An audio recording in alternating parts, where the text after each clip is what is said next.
Hello, and welcome to another episode of the Design Freaks podcast.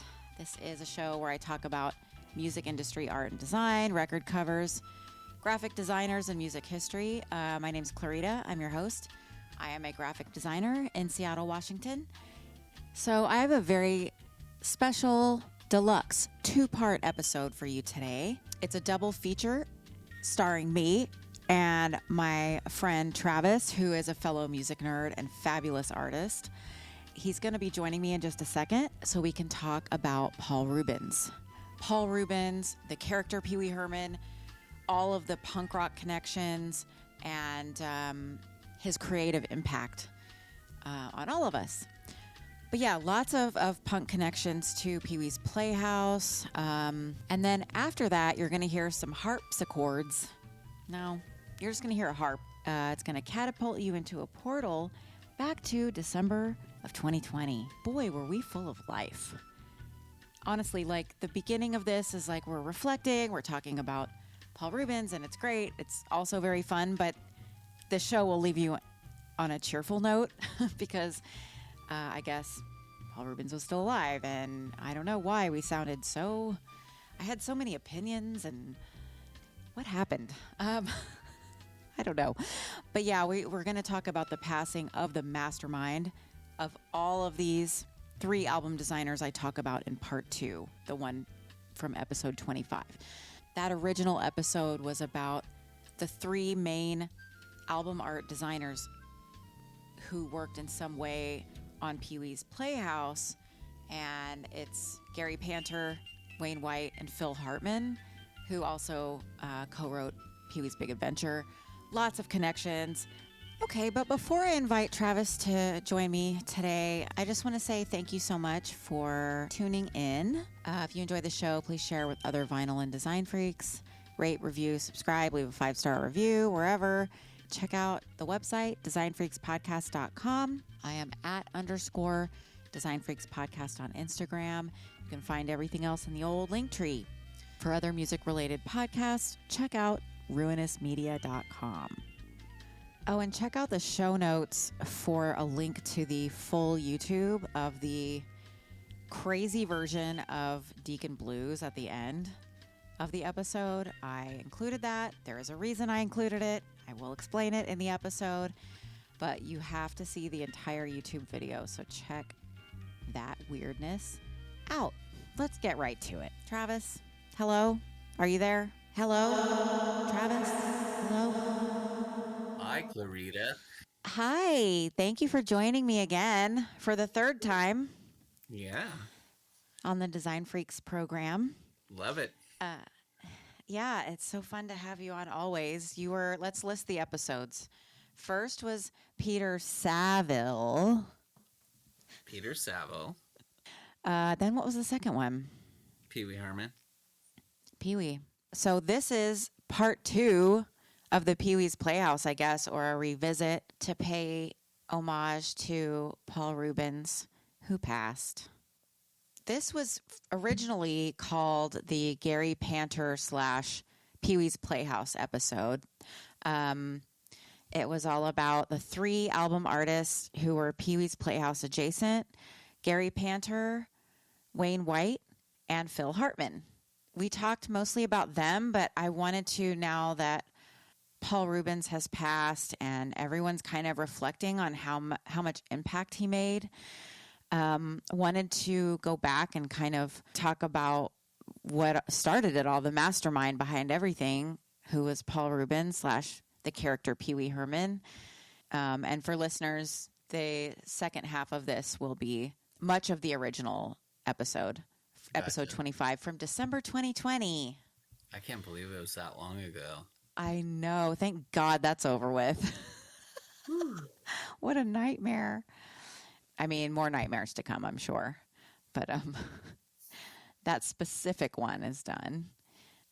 A lot of it stinks of the pandemic, so I'll probably whittle it down to what we want people to know now. And yeah, so any initial thoughts? You did like a diagram I want to put on the screen because it is such a nonlinear phenomenon. You know, like like I was at camp last week when I found out the news, and like we did a lot of reflecting on like kind of where Paul Reubens and kind of Pee Wee's Playhouse, how that really kind of like shaped our weird little minds, especially for you know for people of our age. Like I was like 5 years old when Pee Wee's Playhouse came out, so like I was the prime target. I've been thinking so much about it over this last week, where how he really kind of brought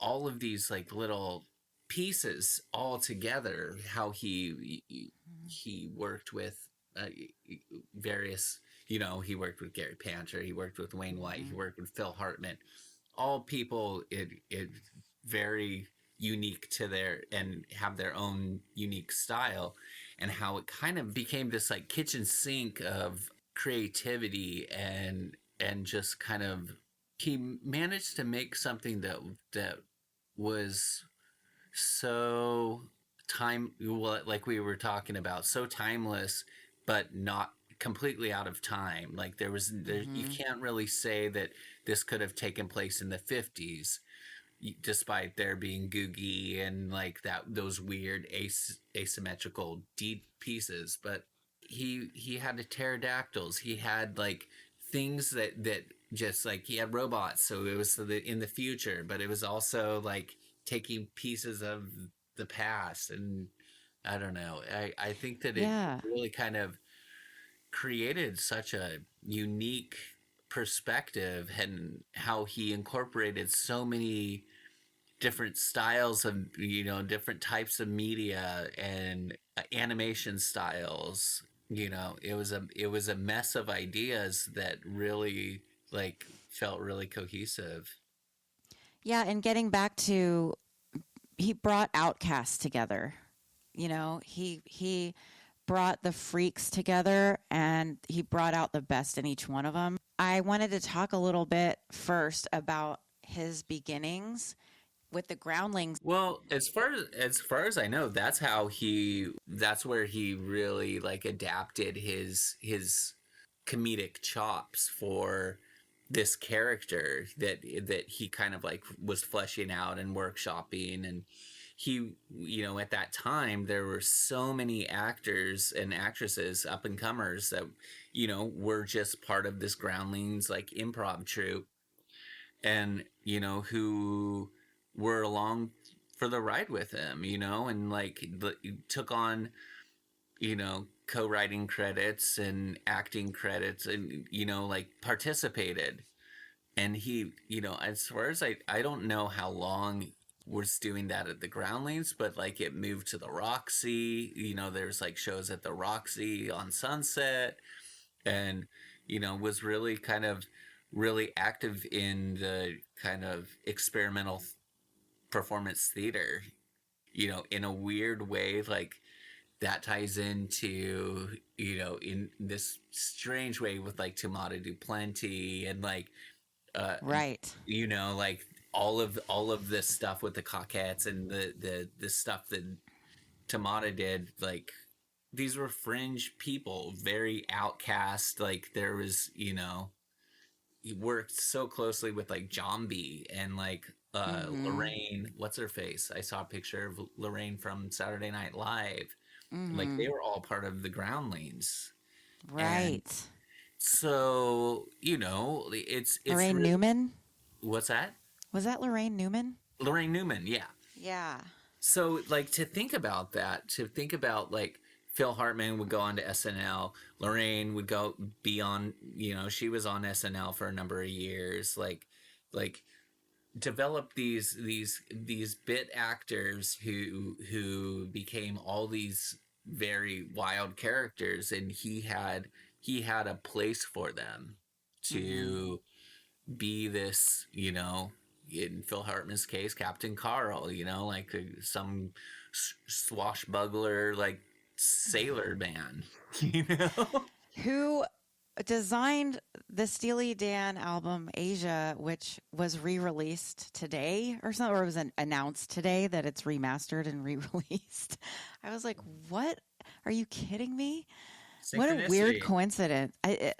So bizarre. So you all will see or hear or both a video at the end of this episode, which the original episode was audio only. I'm going to try to include the entire video because it's nuts and you need to see it. And it's not AI generated. It's an actual person 3D crafted this weird nightmare and then put the Steely Dan song through some kind of electronic cheese grater, and it sounds amazing. Anyways, yeah, so with Phil Hartman's character, we're talking like experimental comedy, making it into everyone's living room. Mm-hmm. Like the degrees of separation between Tomata from the Screamers and Randy from Pee-wee's Playhouse. It blows my mind how close those things were and how far apart those cultures were. Yeah. Yeah. I mean, Wayne White wasn't a punk, but he was Gary Panter was like very active in the underground music scene and right.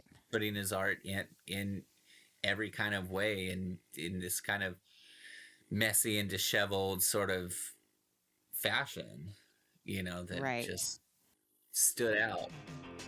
Let's go, my baby, let's go, my baby, let's go from here. My baby, let's go, my baby, let's go, my baby, let's go. Wayne White's like a country boy. Yeah. Plays the banjo.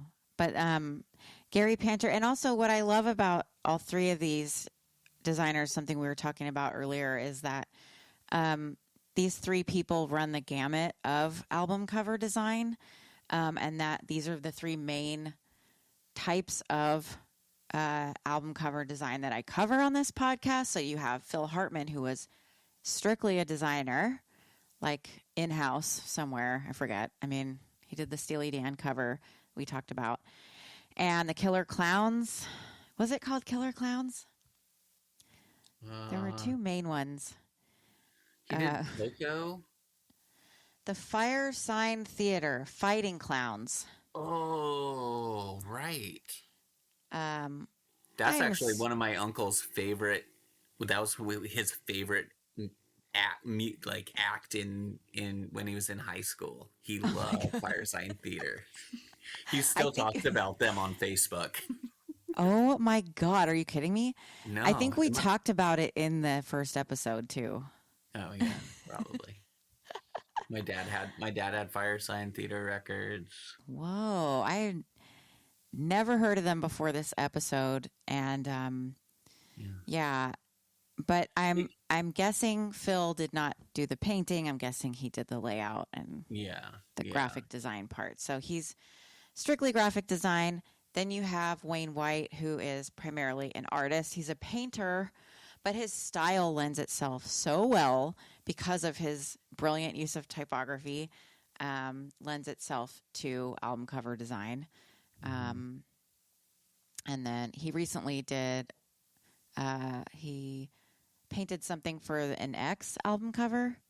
Oh, right. Yeah, that was their X's most recent record. Yeah. Yeah. And I'm not sure what else, but I know there are others. And then you have Gary Panter, who is like both, can do everything, and is amazing and extremely prolific. And that's why the original episode was titled Gary Panter / Pee-wee, because it was mostly about him and his life. So we won't go over that now. But this kind of the thing that Paul Reubens was so good at was creating community and creating a space for all these weirdos to like play in.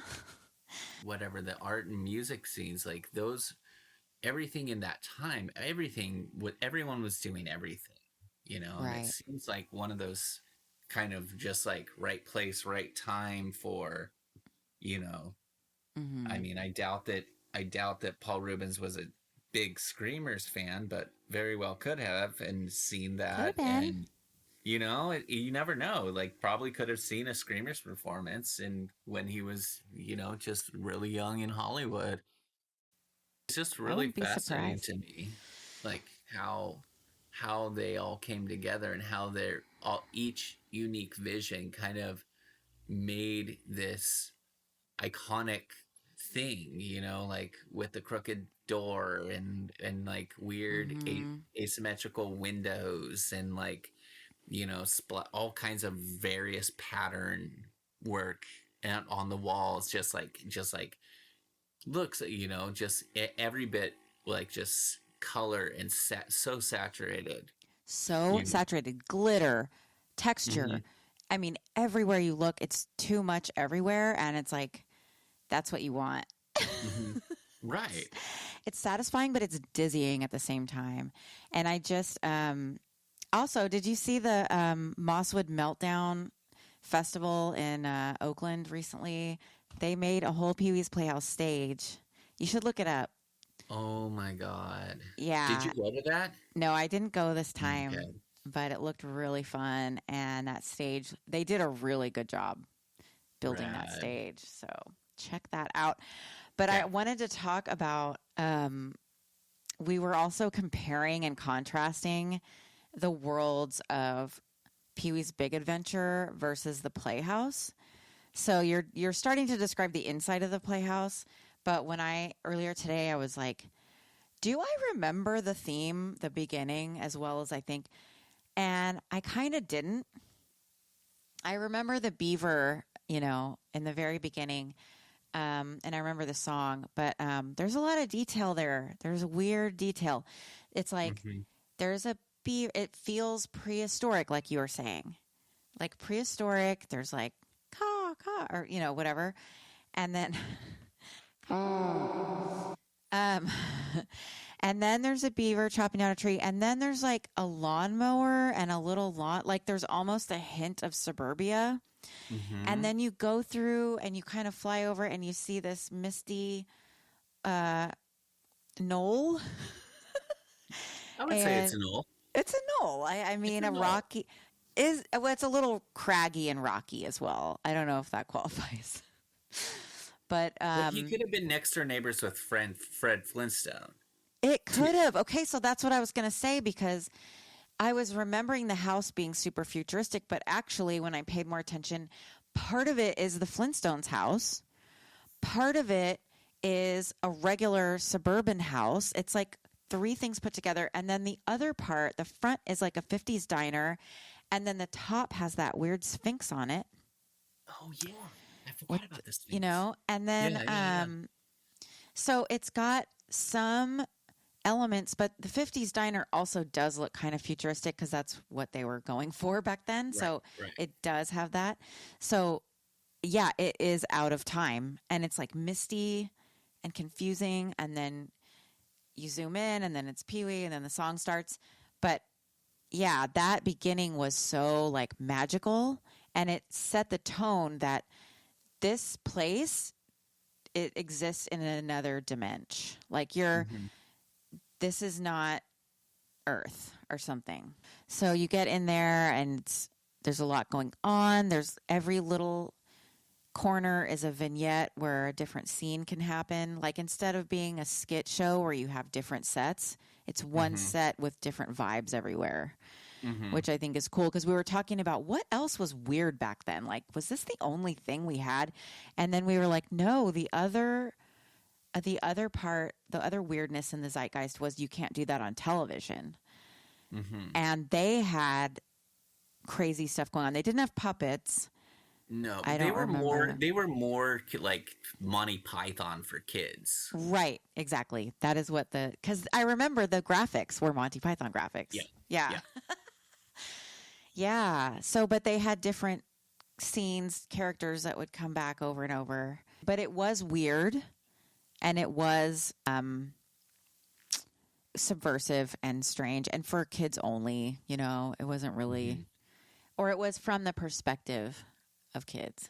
But yeah, Pee Wee was the big one. Like, where would we be? Who would we all be without Paul Reubens? Boring.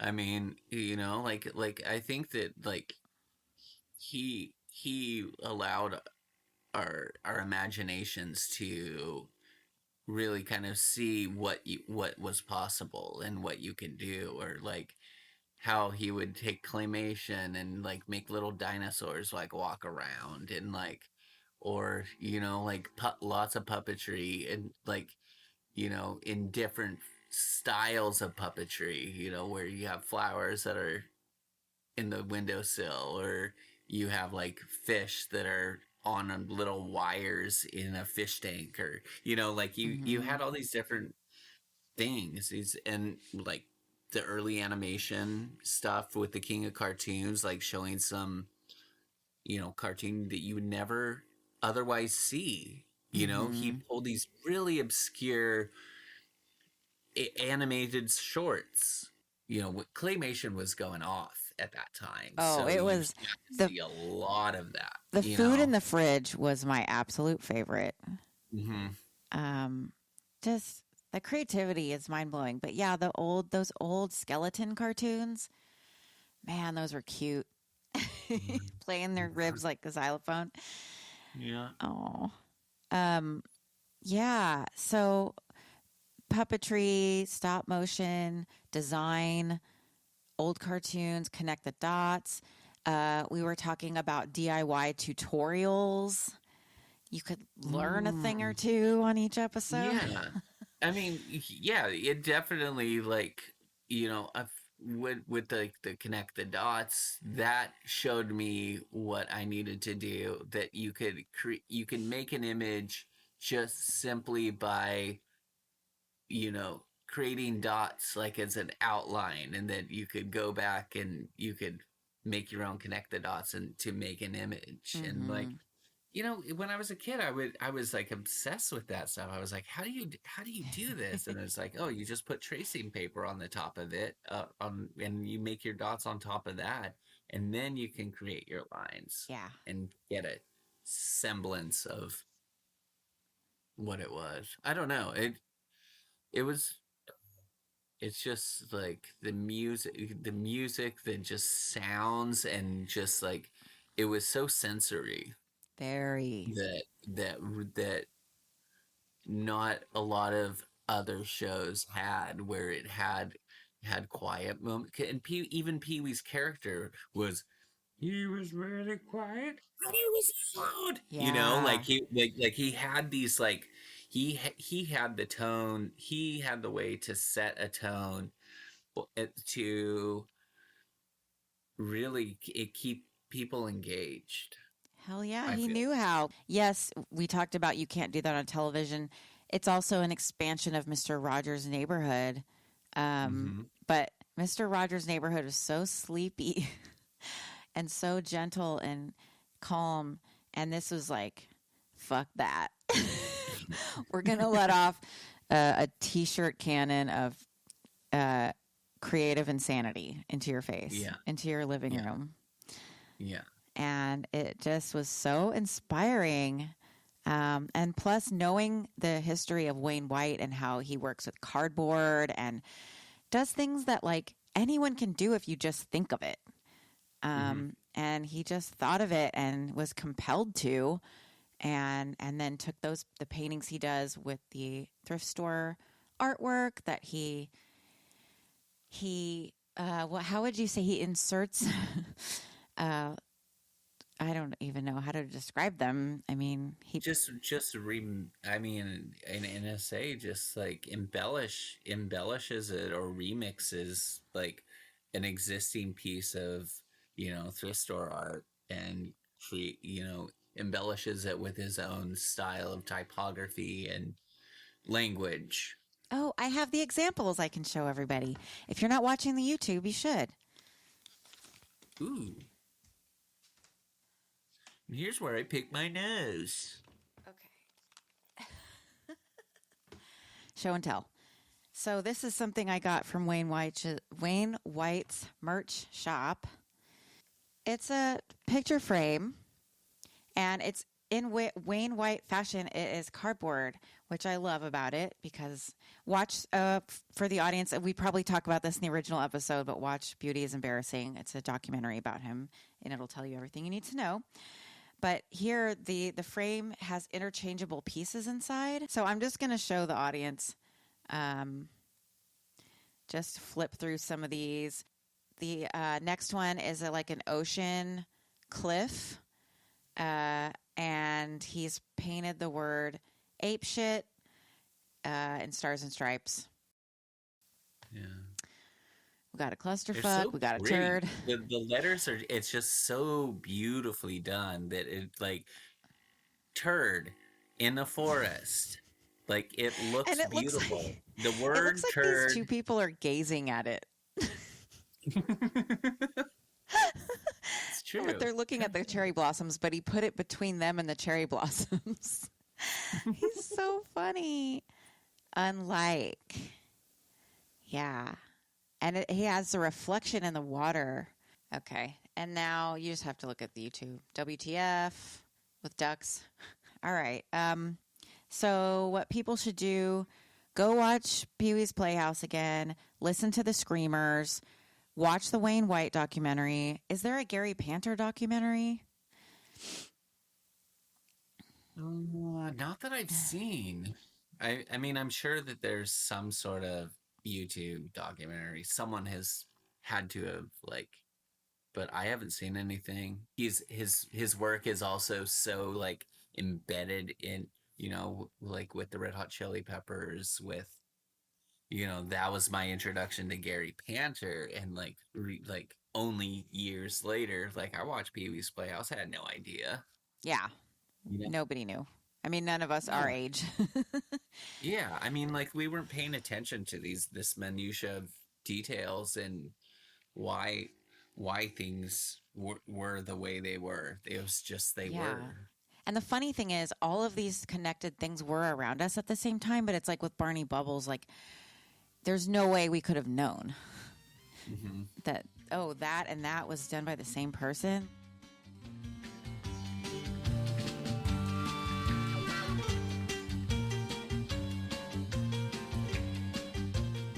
Let's talk a little bit about Fatima Records with a Z. This is a Los Angeles record label. They released not only, well, we'll talk about the Pee Wee Herman Show record, which they released, but also the Plugs and a band called The Brat.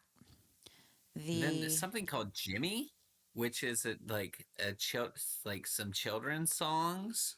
Non-music children. It's the same year as in 82. Oh, wow.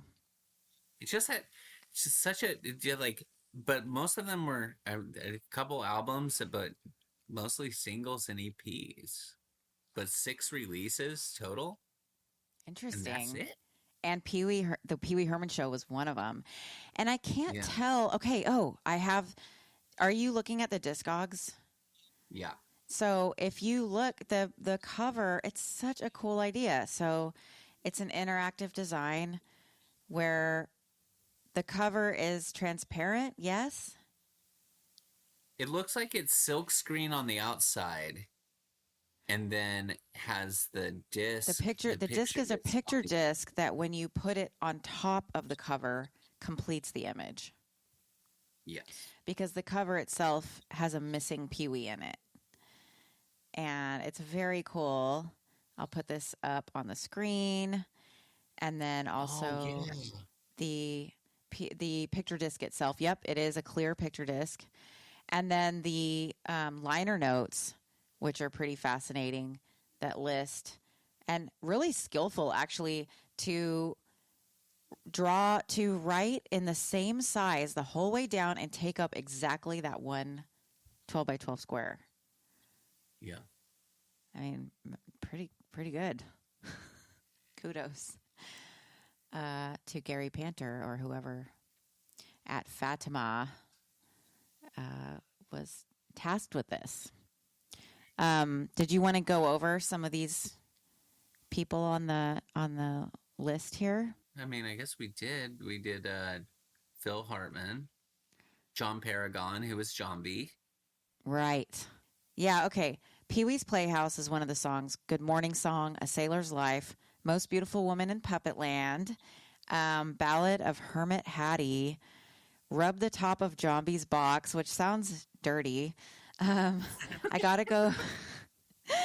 Oh It yeah, I gotta probably go. was dirty. It probably was because this is a club performance at the Roxy Oh yeah, this was in June of pre '81. TV show exactly. And his play ran for 5 years, right? Yes, I believe so. It had multi-night stints and I think that it would continually evolve, but a lot of the same players were, Nicole Panter. There's a Oh, Nicole Panter that's part of the cast. huh. Okay, so then I gotta go be by myself / call me Miss Bungle. We were wondering, since this came out in 81, if that inspired Mr. Bungle. And then he's got to get his wish, his way, what he wants, with an apostrophe S for some reason. Luckiest Boy in the World and Valerie Pee-wee. And then I'm also seeing Robert Williams listed. Oh no, he's an experimental drummer. Williams is doing drums, percussion, courtesy of A&M Records. Oh, he played Probably with is. Captain Beefheart. Oh, okay.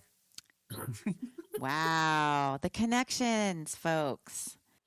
Oh, What? Nicole Panter is Gary Panter's ex-wife, script editor and fiction writer. She managed the Germs. Another connection. The Germs. So yeah, Nicole Panter was in Decline of Western Civilization. Okay. She was a character in the Pee Wee Herman show. Got it. Yeah. So Nicole, Gary, that's how they all lined up. It seems like it would make sense if Gary Panter had done some set design or some sort of creation of the show itself, but was also just so visual, did the artwork for that Pee Wee Herman show. That is wild. That's wild.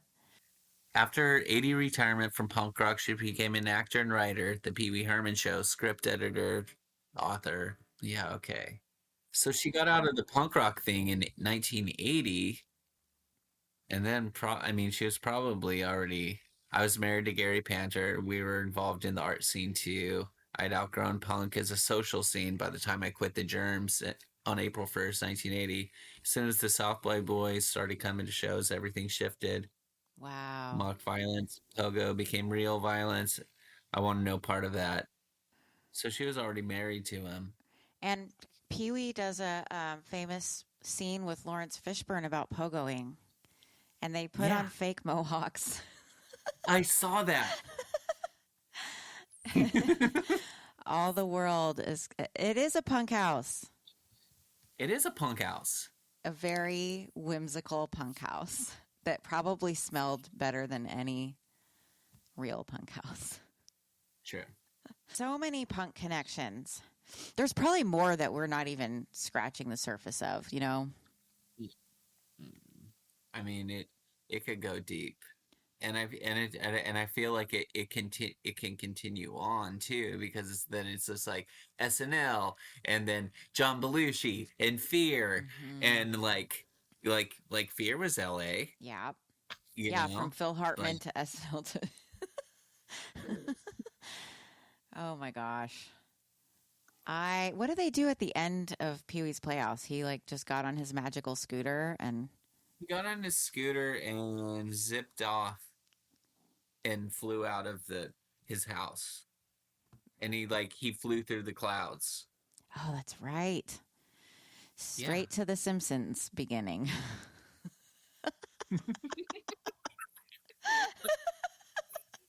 And the Simpsons connections do not stop there.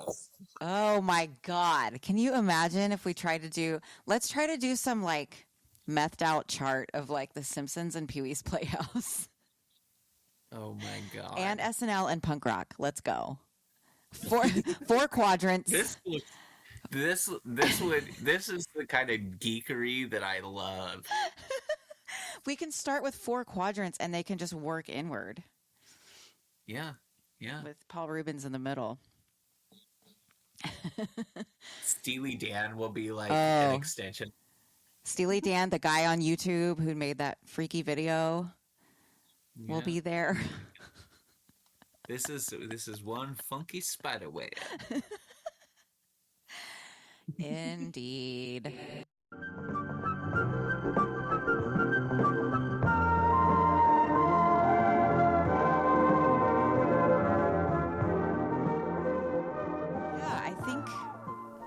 Beyond that, I guess listen to their next part of the show, which is the original episode where you get to learn a lot more about these people, right? What else do you have to say, Travis? Really sad I never got to meet Pee Wee Herman or correspond with him in any sort of meaningful way, aside from just admiring him through a TV screen. Yeah, me too. But like that, those are, you don't think about your heroes until they're gone. Mm-hmm. And I think that this was like one of those things, like kind of those revelations where it's like, you know what, this guy's shaped.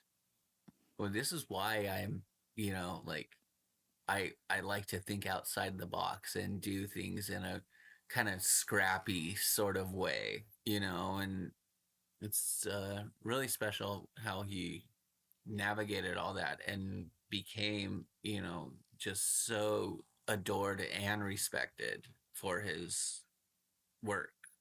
Absolutely. I think that says it all.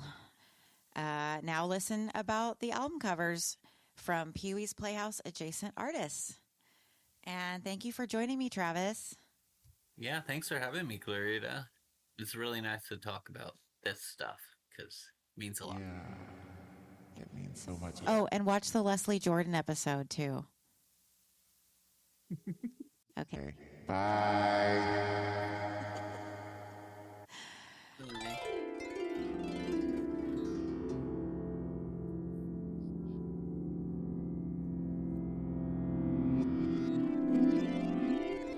Today I wanted to talk about, me and Travis were texting the other day because we heard that there's finally going to be a Screamers release on vinyl. And Superior Viaduct is releasing it.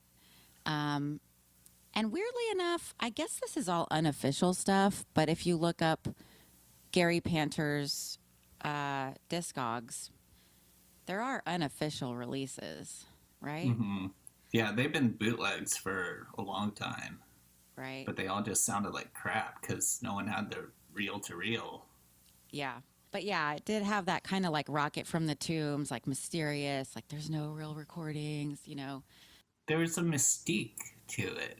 Yeah. There was an image and everything to it that it was transformative at a time that it needed to occur, but that it just kind of has obliterated and just kind of been like talked about in circles and this thing of lore. I mean, I listened to the little 5-minute clip or whatever that they had, and it still sounded raw. It didn't take anything away from the music itself, but it sounded cool. I pre-ordered the red vinyl. Me too. I don't normally go for color or anything like that. I was like, whatever. Well, now that I'm never going to DJ in a dark bar again, I guess, don't really need the black vinyl anymore. No. That's depressing.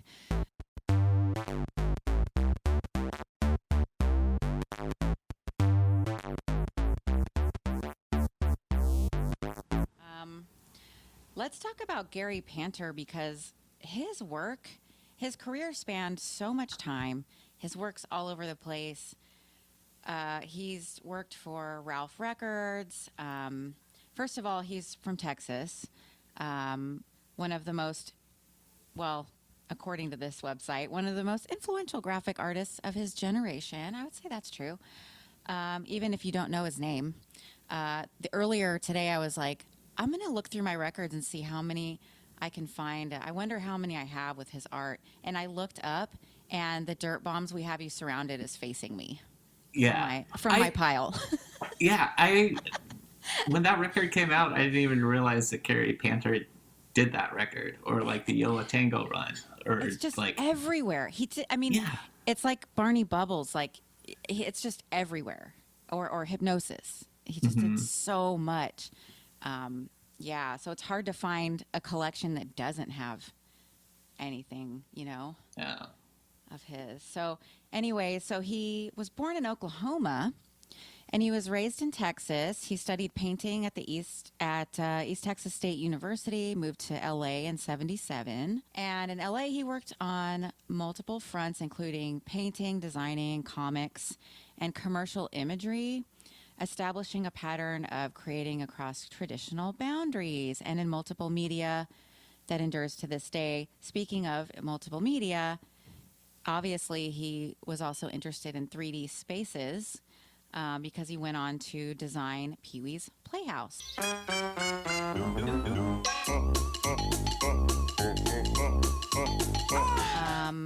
As well as his 2D work like Jimbo, the comic, which I've never read that. Have you read Jimbo? No, I haven't. I'm not really a comics person. I have my favorites. I don't look for new ones, and it's not really my. I've been really bad with comics in general. Like I feel like I can't keep up. There's like literature, there's all these other things that I'm trying to keep up with, and comics usually fall by the wayside.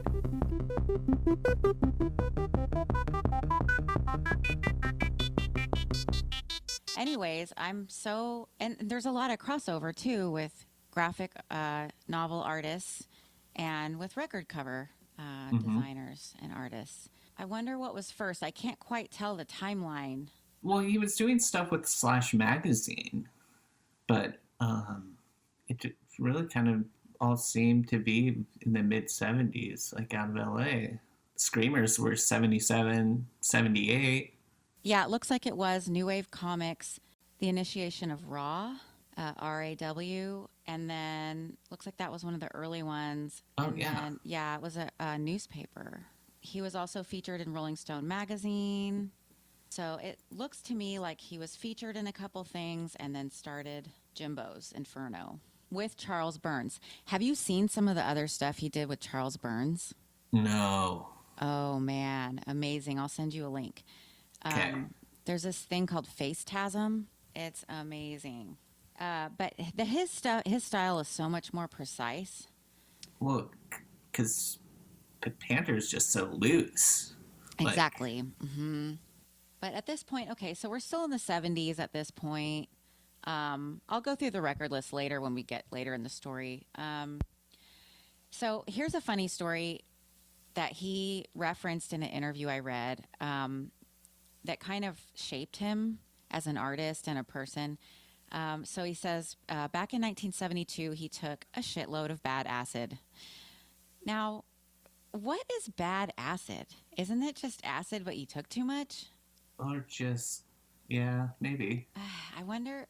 I feel like the alchemy of all that was kind of questionable, and probably people just took poison and felt miserable. Maybe like it hadn't been worked out, or it was some bathtub stuff. Yeah. So anyways, so he said he had an experience that disturbed him so badly he had to leave school for a year. The memory of it still haunts him. And, quote, there'd be composite creatures made of vacuum cleaners, all kinds of devices. And then they'd be covered with thousands of roach clips, each holding a butterfly wing or a playing card. And they'd all be stop motion animated and going, come with us. This was not the organic and spiritual experience he had hoped for. Wow. Yeah, that sounds kind of cool right now. Another funny thing about his early life, his dad was a painter as well. I didn't look up his dad's artwork. I will, though. Maybe I'll put some up on the website. His dad was religious, but Gary Panter was not. And his dad thought that Panter's artwork was so disturbing that he tried to get him to snap out of it. Like he thought he was possessed or something, or that he could just like get over this weird demon phase he was going through. Wow. So he tried to get him to snap out of it by, he got him a job at the local funeral home. Like, how would that help a morbid child? Just pile it on. Yeah, just pile it. Just like smoke the whole carton until you don't like it anymore. Or have some realization about God. I don't know, like kind of scared straight thing. So sometimes the job required Gary Panter to join the injured people on the ambulance ride to the hospital just in case the worst happened. So he had to be like the last rites person. But in those little towns, they lived like in the middle of Texas, or like hours, from the next city. So he says in these little towns, the ambulance is also the funeral home, because if there was a car wreck, we'd have an 80-mile drive to Dallas while people bled to death. Wow. So if you have a morbid child that you feel is not religious enough, put them around dying people. Just people bleeding to death right in front of them. That'll help them. Anyway, so then around, so then he kept doing artwork and he kept getting published. He did drawings for Slash magazine and numerous record covers. And then sometime around 1980, his Roz Talks Manifesto was published in the Ralph Records catalog, calling for artists to work within the capitalist system. Cool. So maybe as an aside, we could go over a couple quotes from that manifesto and give our takes on it of what we think. Yeah. What do you think? What's your favorite quote? If you want better media, go make it. That's good, but you left out the part where he sounds like Bill Maher. New rule: if you want better media, go make it. Law. It's by law. Law. If you want better media, you go make it. I don't know. Go make it, snowflakes. I don't know. It's obviously he was reactionary to the times, and it just sounds like he was the punk artist who got called out for making money and got angry and wrote an angry manifesto. And I'm surprised it's not in all caps, to be honest. Yeah, I mean, it's better that it's not. That just kind of suppresses the language a little bit, but it does just, it's that chain smoking through the night, tapping away on your typewriter, just like, yeah, I got this great idea. I mean, it's obviously a reaction to being held to this punk rock standard of the day where you don't sell out, authenticity is king. We don't have that anymore. That's very Gen X, early Gen X. To be, you'd rather be dead than be a poser. You know what I mean? Or a sellout, which doesn't even exist because the economy is so much worse now that it's like, who cares?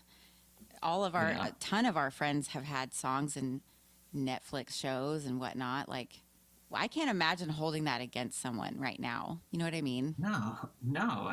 Every artist deserves to get paid for the work that they do, and if they make something that people want to buy, and good. And so, even though I agree essentially with his overall message from this manifesto, the language and the tone is just the ultimate boomer cringe. I mean, he's just saying, it's like, get off my lawn. It's like, it is unfortunate and unacceptable what vile and lazy do-nothings are given unwarranted credence for mouthing such foul and mean cliches as rip-off and sellout. They have no understanding of our economy. Finger wagging. Yeah. I love that. And the time it takes society to go. Confess and shut up. Capitalism, good or ill, is the river in which we sink or swim. Inspiration has always been born of recombination. Stop having ideals. But also different times. Different times. And I think he's making that common mistake that a lot of people make where he's conflating business with capitalism. It's not about being anti-money. It's about being anti-exploitation of artists. So I don't know. There's problems I have with it also because I learned when I started doing design, even before I went to design school, I discovered the pretty much the opposite of this manifesto. It's Ken Garland's First Things First, and it's a pretty lofty one. I've mentioned it before in the podcast. I'm not going to go on and on about it, but you can look it up. It's basically like design is really powerful, and it's basically like let's not limit ourselves to commercial work. Let's note the power that we have and that we can lend to making a real difference. And design and protest has always gone hand in hand. Politics and design have always gone together. Absolutely. Yeah, and so it's not naive to think that you could, like now with web design, you could give a cause legitimacy just by building an awesome website for them, a cause that maybe no one had heard of. So I don't know. I think both things are true. We have to survive as individual artists, but I also think that there should be idealism. There's always something to work toward, you know, in a positive way, and utilizing your talents in that way. Another nerve that may have been hit with him, he was best friends with Matt Groening, and who was like the king of merchandising on The Simpsons, which, I mean, besides from like Butterfinger commercials, I didn't think it was that bad. I thought, I don't know, I mean, you make a show and then you make toys from it, I guess. I was a Matt Groening fan before The Simpsons too. When I was a kid, we did have those books, his like Life is Hell. Life is Hell. Yeah, School is Hell, all those. Yep. I thought it was so funny. But Me too. I was such a little kid that I didn't hold him to any stand. I just didn't get the context of it before he became commercially successful. So yeah, anyway, so he started to have some commercial success from his record covers, comic books, etc. But then he really, really hit it big with my favorite contribution to society he's made was Pee-wee's Playhouse design. Because didn't that like change your brain? Yeah, I watched that every single week. There was so much to look at, and everything was like, weird, obtuse, and acute angles, just like.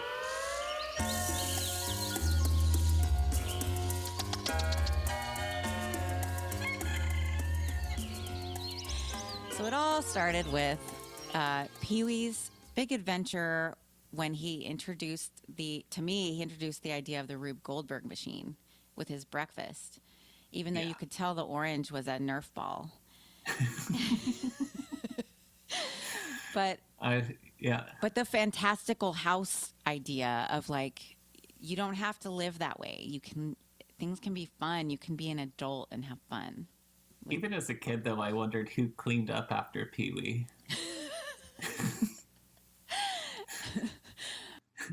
That is so funny. But yeah, so the fantastical indoors idea that you could have 3D space be art. And so that kind of brings us to one of the other album designers from the Pee-wee theme today, Wayne White. Created puppets. Shit, I even did a puppet show when I was like 22 and 23. I did a puppet show at the Seattle Art Museum. Yeah. It was terrible. I mean, think about that weird floor face. Who would think of that? Billy Baloney, Conky. Conky was a person, by the way. That was an outfit. There was someone in there. Yeah, that's why the arms are big. There's Polaroids of Wayne White standing with the guy that's in it, in the conky suit. And then Randy, Dirty Dog. Chicky Baby. Who was the kite? What was his name with the little glasses? Mr. Kite. And And Mr. there's Kite. Terry. Mr. Kite was voiced by Wayne White, by the way. Oh. Yeah. And then Terry, which Randy liked to call Terry just to make him mad because the P was silent. And if you look at WayneWhiteArt.com/puppets, you can see all of this stuff. There's kind of like sketches and in progress sort of iterations of the puppets that aren't quite finished. It's pretty cool. And then there's also stuff that didn't make it onto the show. There's something called Dude Mask, which is really scary looking. It's like kind of a cubist Picasso style face that doesn't make sense, which I love. And all of this is painted cardboard, right? Or a lot of his stuff. Yeah. You saw him at the art fair, right? I did, and I got to pull on the strings. Yeah, I did for too. that.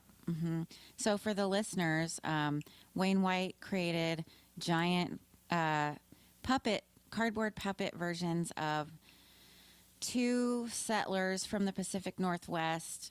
Who was it again? There were the sisters. Yeah, I forgot what the sisters' names. It was Some pioneer settler ladies, but there were huge versions that he designed, and some friends of mine helped to build a few days before the Seattle Art Fair, and I guess stayed up all night.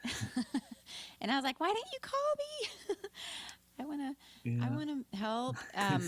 But I did get to meet him. He was playing his banjo, sitting in his chair next to the puppets, and I said hello. He was very nice, and I would love to have him on the show and ask him some stuff, since he did just recently design the new album cover for X, Alphabet Land. Oh, really? Yeah, really cool. I didn't know. Yeah, I didn't know Wayne White did that one. Oh, Google it. It's Awesome. his classic thrift store painting /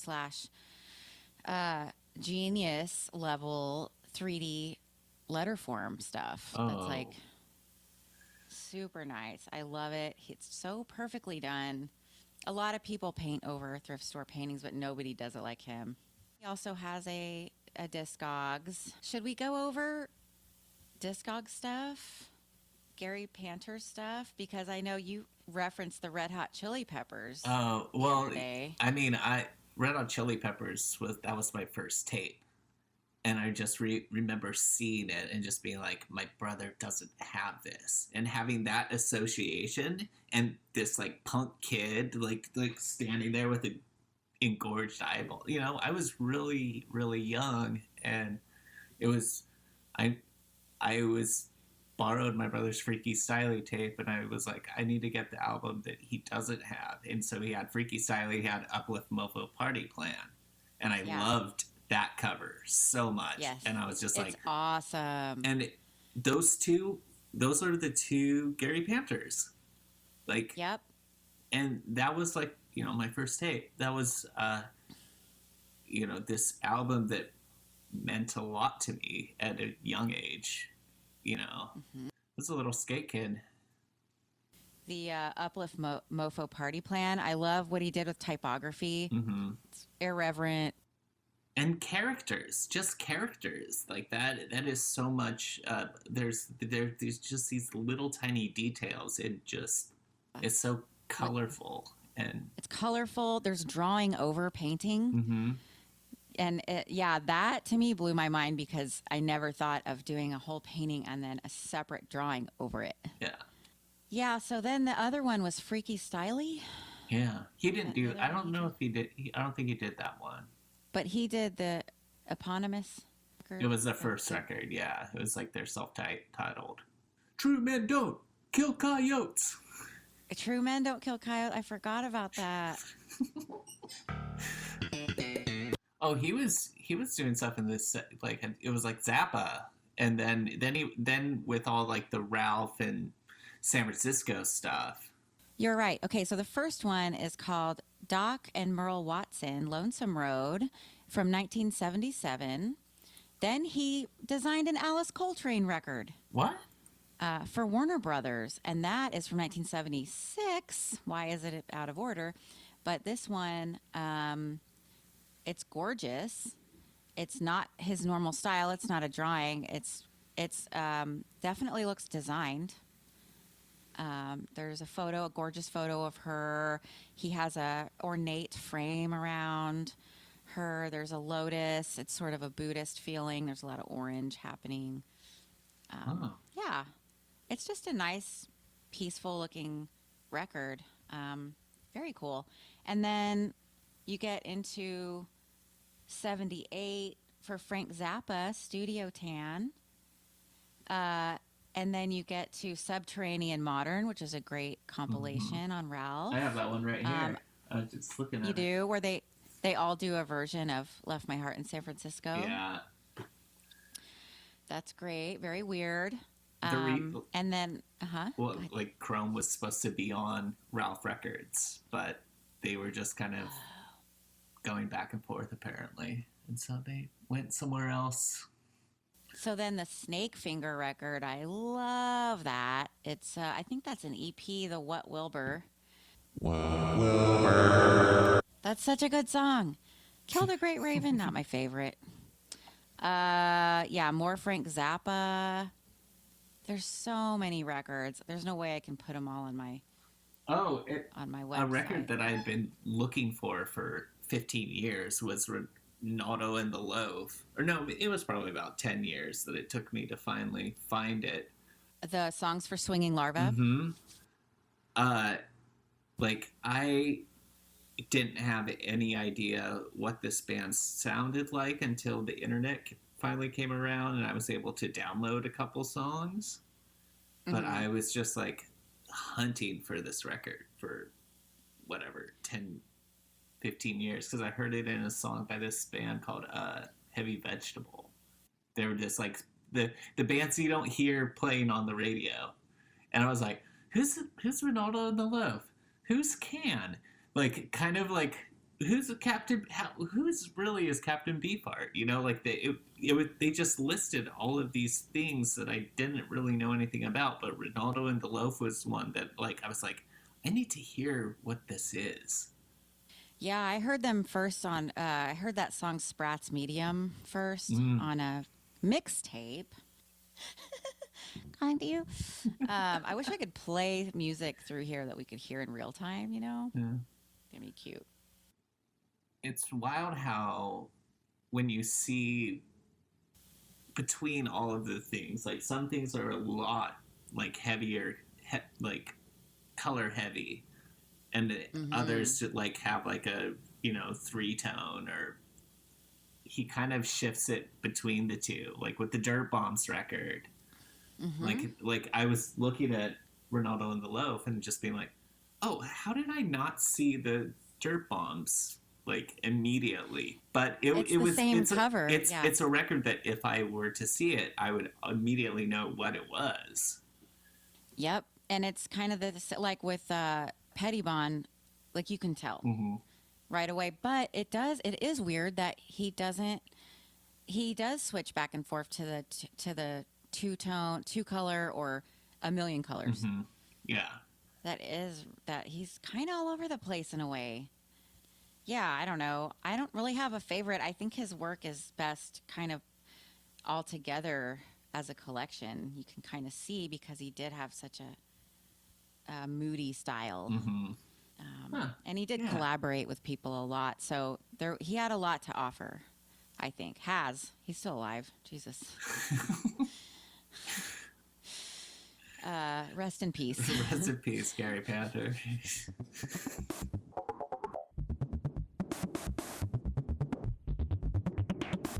What else? The kind of, he did the Pee Wee graphic too. Yeah. That little painting. When it was just a stage show, he did all like the flyers, the record, kind of like the iconic throwing this like very it felt very like childish and crayon scrawled. Like everything was perfect about it, creating this like youthful space with, you know, different artists and stuff.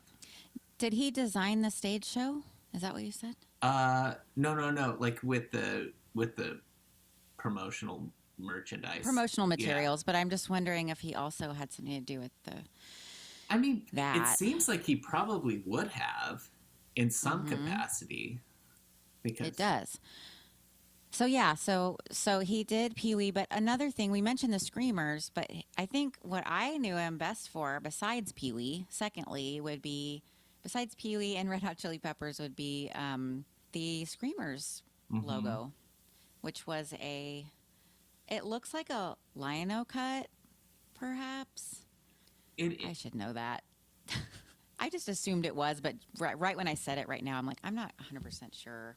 It has like its simplicity to it, you know, like it's mostly asymmetric. It's like opposite, like a yin yang almost. And that's the thing, is because it's like, it's so like there's nothing about that image that is quiet. It's so just like, it's striking. You're just like, oh God, it like, what kind of metamorphosis is he going through, like, into a superpower? But then you see Tomata, and it really looks like him.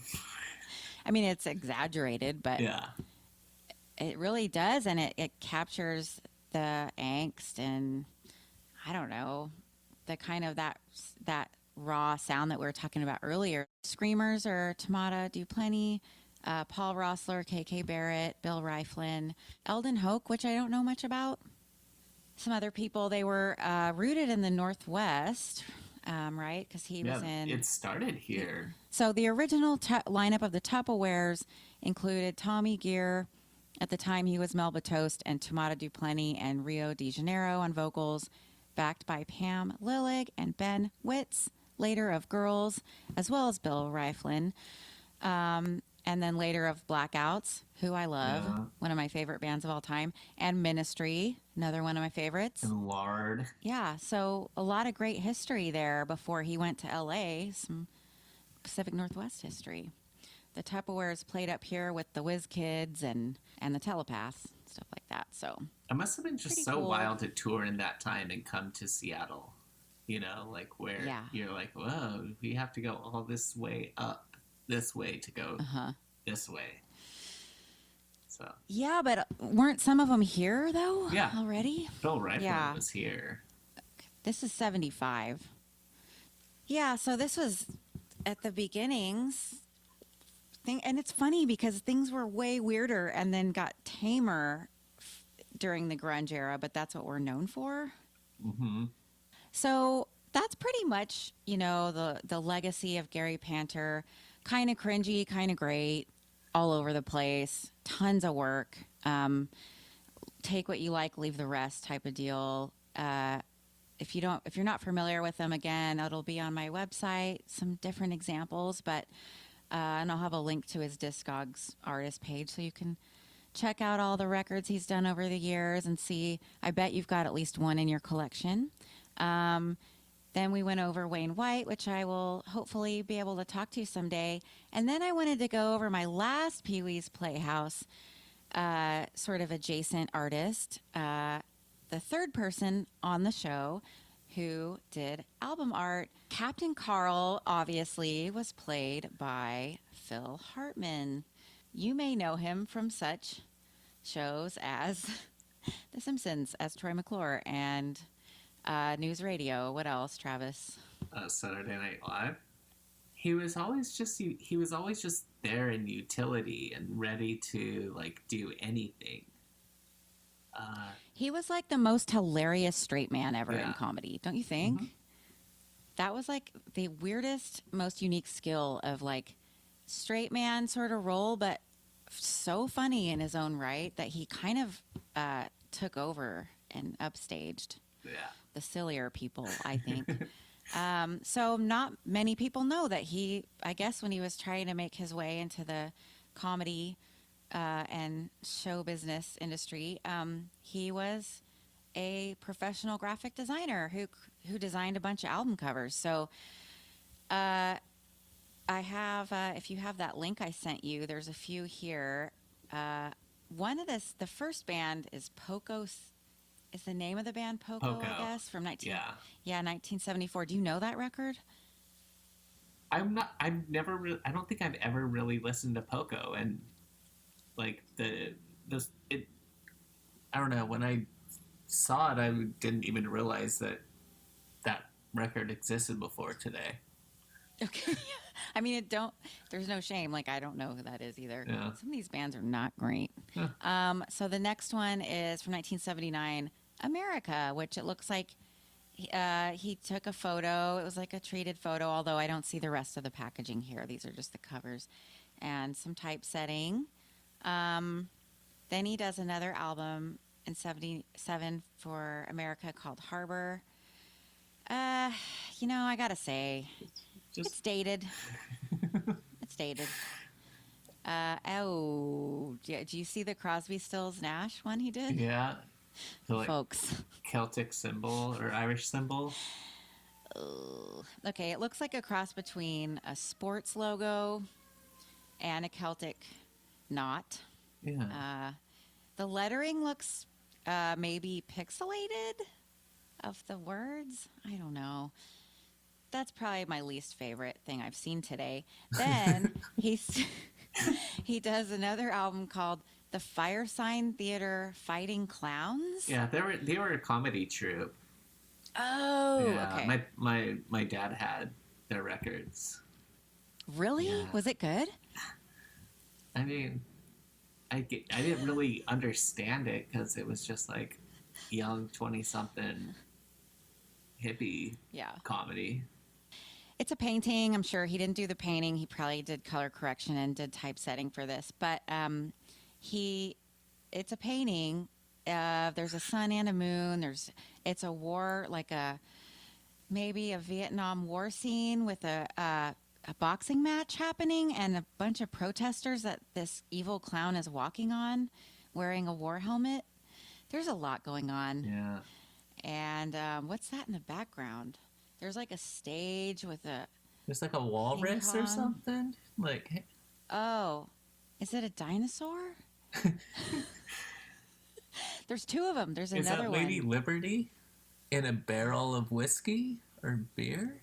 Probably. There's also a rocket launch happening behind the White House. That's good. Saying it out loud, there's a lot. There's also a desert. Anyways, that was from 1980. Then another one. Oh, well, these are not in order. There's another America's Greatest Hits. Another Poco. This one has the horse on it. The horse, called Legend. I've picked up that record so many goddamn times. I recognize that one. It has red eyes. And then the Steely Dan. How would you say that? The name of that Steely Dan record? Asia. I'll listen to some SD from time to time. I mean, it's fine, but I'm just like, oh god, like, I don't know. There's something about it that just kind of bugs me. I don't know what it is. It's got a slight Jimmy Buffett quality to where just a sprinkle. But that record's so iconic too. You know, like it's like you see that everywhere. Deacon Blues is on it. Mm.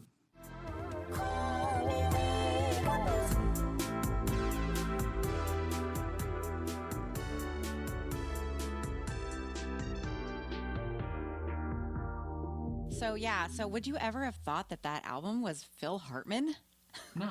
That Phil Hartman designed that? It's so weird. What a weird overlapping of like 80s trivia. Yeah. Did we already answer the question that I ask everyone? What was the first record cover you remember when you were a kid? Probably Cinderella Night Songs. Ooh. Because my brother had that record. And I remember it just being so the total opposite of what was in. It was like my brother had that one record, and then it was the rest of my parents' records. So in this album cover, they are standing in an alley, looking pretty tough. What did you think about what did you think about that when you saw that when you were a kid? I really just kind of like the purple color in the background. I had never seen something like that, and like my brother dressed up as a member of Rat for Halloween one year, and my mom made little like leopard print pants and like cut little holes in them, and he was wearing running shoes. He didn't have the boots, but still like had this like wig, and it like he went Tommy Lee and put like Under eye black. An under eye black. Oh my god, that's so funny. Yeah. I mean, you could do a shitty cover in your room. Of something. Of some I definitely have. something. I definitely have a terrible wig and some tight black pants that don't fit me anymore. So yeah, that was the first record, the first one that I really remember. Yeah, I'm looking at the list from that record though, and I can't say I recognize a single song on here. But I'm gonna give it a listen after we're done here. I don't know how to end a show because everything is so bleak. We will see you again, or talk to you again. Fingers crossed.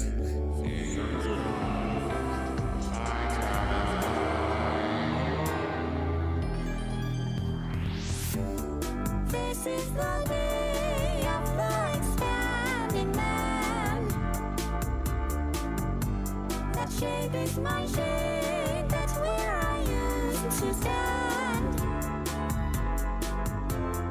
It seems like only yesterday I get through the glass at ramblers, wild gamblers, that's all in the past. You call me a fool, you say it's a crazy scheme. This one's for me, I already got the dream. So useless to ask me why. Throw a kiss and say goodbye.